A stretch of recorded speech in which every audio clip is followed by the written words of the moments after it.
नमो बुद्धाया। नमो बुद्धाया। जय भीम, जय मूल निवासी। विशेष करके बामसेप का जो 41वां राष्ट्रीय अधिवेशन में जो निमंत्रण मिली, ऑल इंडिया बुद्धिस्ट फोरम, मैं आकाश लामा नेशनल जनरल सेक्रेटरी हूँ। विशेष करके मैं एक ही मुद्दे के लिए आया हूँ। इस पवन भूमि में आज संसार के कोई भी बौद्ध हो, इस पवन भूमि के तरफ पैर करके भी नहीं सोते। हम लोग नहीं सोते हैं। मैं पश्चिम बंगाल से हूं, उत्तर बंगाल से। आज बौद्धों की सबसे पवित्र तीर्थ स्थल महाबोधि महाविहार यहां से लगभग 1 किलोमीटर भी नहीं है। महाबोधि महाविहार बौद्धों की सबसे पवित्र तीर्थ स्थल, ये बौद्धों के हाथों में नहीं है। पिछले साल 22 अप्रैल 2023 में हम लोग ने इसी महाबोधि महाविहार के सामने एक मीटिंग की थी। भांते सुरेश देसाई जी ने आंदोलन की थी 1991 में। वो आंदोलन विफल हुआ था। ये आंदोलन विफल क्यों हुआ?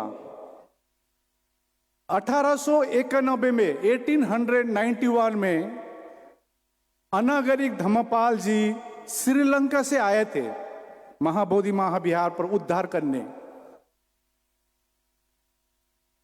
आज हम लोग को धन्यवाद देना होगा। जो अवस्था अभी दिख रही है महाबोधि महाविहार की, Alexander Cunningham, sir Alexander Cunningham, आज सर एलेक्जेंडर कनिंघम नहीं होते, अभी जो हमारी सबसे पवित्र तीर्थ स्थल है महाबोधि महाविहार, ये भी हमारे हाथों में नहीं रहती। उन्होंने ह्यूनसांग जो चाइनीज ट्रैवलर थे, उनके किताब के आधार पर यहां पर खुदाई की। खुदाई करके पाया कि यहां तो वज्रासन है, जहां पर भगवान बुद्ध ने अपनी ज्ञान प्राप्त की है।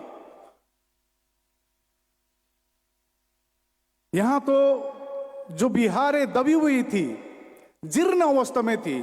आप किसी भी मंदिर, मस्जिद, गुरुद्वारा, कोई भी धार्मिक जगह आप जाइए, वो जगह या तो पहाड़ में होती है या तो समतल में होती है। और महाबोधि महाविहार हमको नीचे जाना पड़ता है, नीचे उतरना पड़ता है। क्यों? क्योंकि इसको पत्थर मारकर, मट्टी फेंककर कुरीति लगा गई थी कि यहां पर जिस का बच्चा नहीं है, पत्थर मारो, आंख बंद करके पत्थर मारो या मट्टी देने से उसका संतान होगा। इस प्रकार की कुरीति लगाई गई थी और हमारे बहुजन समाज उसी कुरीति को अपना रहे थे।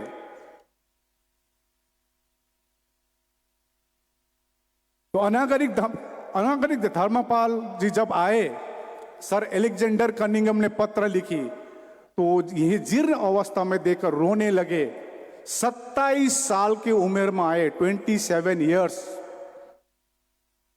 अनागरिक धम्मपाल। तो उन्होंने संकल्प ली, यहां पर इतनी बौद्ध नहीं थे उस समय, कि मैं महाबोधि महाविहार को मुक्ति कराकर रहूंगा। उन्होंने काफी संघर्ष की, कलकत्ता हाई कोर्ट में केसेस की ब्रिटिश टाइम में। और 1922 में महात्मा गांधी ने यही गया में एक इंडियन नेशनल कांग्रेस का कॉन्फ्रेंस था, तो उन्होंने कहा था देश को पहले आजाद होने दो, उसके बाद बौद्धों का स्थल बौद्धों को दिया जाएगा। लेकिन अंततः 1933 में अनागरिक धम्मपाल जी की मृत्यु होती है, परिनिर्वाण होती है। उनके चेले उसके बाद आंदोलन को आगे बढ़ाते हैं और देश आजाद होने के बाद एक कानून बनाई जाती है बीटी एक्ट 1949, बोध गया टेम्पल एक्ट अधिनियम 1949। उस एक्ट में क्लियरली लिखा है कमिटी में 9 मेंबर रहेगी, 9 में 4 हिंदू रहेंगे, 4 बौद्ध रहेंगे और गया के डीएम जो हिंदू रहेगी वो रहेंगे चेयरमैन ऑफ द कमिटी। तो अन्य धर्म के 5 और बौद्धों की 4। आप सोचिए, गुरुद्वारा हमारे सिख भाई चलाते, कमिटी में रहते हैं, मस्जिद हमारे मुसलमान भाई और कमिटी में रहते हैं, गिरजाघर क्रिश्चियन कमिटी में रहते हैं, हिंदू के जो मंदिर है हिंदू रहते हैं। तो बौद्धों के तीर्थ स्थल में अन्य धर्म क्यों? सबसे बड़ा प्रश्न होना चाहिए। तो उसके बाद ये ऐसे चलते रहे 1949 के कानून। 1991 में भंते सुरेश साहिब जापान से आकर यहां पर आंदोलन करती है, चरम आंदोलन होती है यहां पर, बोधगया में, दिल्ली में, पटना में। शायद यहां पर भांते यहां पर जितने उपस्थित थे वो भी संलग्न थे होंगे उस आंदोलन में। तो बीच में आंदोलन ठप हो जाती है। उस आंदोलन के बदौलत एक सक्सेस क्या होती है, पहले सेक्रेटरी भी नॉन बुद्धिस्ट हुआ करता था, तो उस आंदोलन के बदौलत सेक्रेटरी बुद्धिस्ट को रखा गया। तो हम लोग ने सोचे, क्योंकि हम लोग all India Buddhist forum Bengal में बुद्ध पूर्णिमा के दिन छुट्टी नहीं थी। 70 साल हो गया देश आजाद हुआ और भारत के प्रधानमंत्री विदेश जाके कहते हैं हमने बुद्ध दिया है, युद्ध नहीं, I am from the land of Buddha. लेकिन हमारे बंगाल में बुद्ध पूर्णिमा के दिन छुट्टी नहीं थी। सेंट्रल हॉलिडे है, बुद्ध पूर्णिमा के दिन सेंट्रल हॉलिडे है, लेकिन सभी राज्यों में नहीं है, आज भी नहीं है। उड़ीसा में नहीं है, तेलंगाना में नहीं है, हमारे बंगाल में भी नहीं थी। तो 2015 में हम लोग ने बड़े रैली की, सभी को एक साथ प्लेटफॉर्म में लेके आके हम लोग सक्सेस हुए 2017 में। तो मैं ये नहीं कहना चाहता हूं कि बंगाल में जो सक्सेस हुआ है वो ऑल इंडिया बुद्धिस्ट फोरम के कारण हुआ, मैं नहीं कहना चाहता हूं। ये सक्सेस हमारी एकता में हुई है, एकता में। एकता है तो जरूर सक्सेस होगा। आज सुबह में बबन मेश्राम जी से मैं यही कह रहा था, अंदर बैठ के हम लोग आधी घंटा बैठ के रणनीति तैयार की। हमारे में एकता नहीं है, ईगो से भरे हुए हैं। तो 2023 में, पिछली साल हम लोग ने यहां पर बोधगया में मीटिंग की और सभी को जितने परिचित थे, जितने भांते सुमित रतन, जितने भी राजेंद्र पाल गौतम जी, यहाँ हमारे बामसेप के डॉक्टर विलास खराज जी, ऐसे जितने भी परिचित थे सभी को निमंत्रण किया। यहाँ पर हम लोग ने सुजाता बाईपास में मीटिंग की। यहाँ के बौद्ध जी भी थे यहाँ पर शायद इस मीटिंग में। तो फिर अगले मीटिंग हम लोग ने फिर 25 जून में रखे।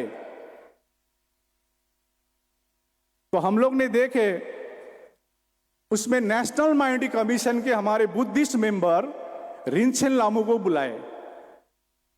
उसी प्रकार यहां गया में रहते हैं विधायक सतीश कुमार जी, मकदमपुर के विधायक हैं, ये सामने रहते हैं। आज शाम को उनके साथ मीटिंग है हमारा। विधायक को भी बुलाए। तो विधायक को अनुरोध किया गया कि ये बिहार का कानून है, ये कानून आप विधानसभा में बात उठाइए। उन्होंने बात भी उठाई है, अभी तक सरकार ने कोई जवाब नहीं दिया। रिंचेन लामू ने पत्राचार किए मुख्यमंत्री को। यहां के होम मिनिस्टर, बिहार के होम मिनिस्टर जवाब देता है कि ये कोर्ट में सब्जुडाइज है। तो हम लोग ने ऐलान की पिछली साल यही बोध गया में दो मुहान जो जगह है, यहाँ से यही रास्ते होते हुए हम लोग ने 26 नवंबर 2023 में हम लोग शांति रैली करेंगे। हम लोग देखने चाहते थे हमारे लोग कितने एकता में है, क्योंकि हमारे लोग बटे हुए भाषा में बटे हुए हैं, कल्चर में बटे हुए हैं, सेक्ट में बटे हुए हैं।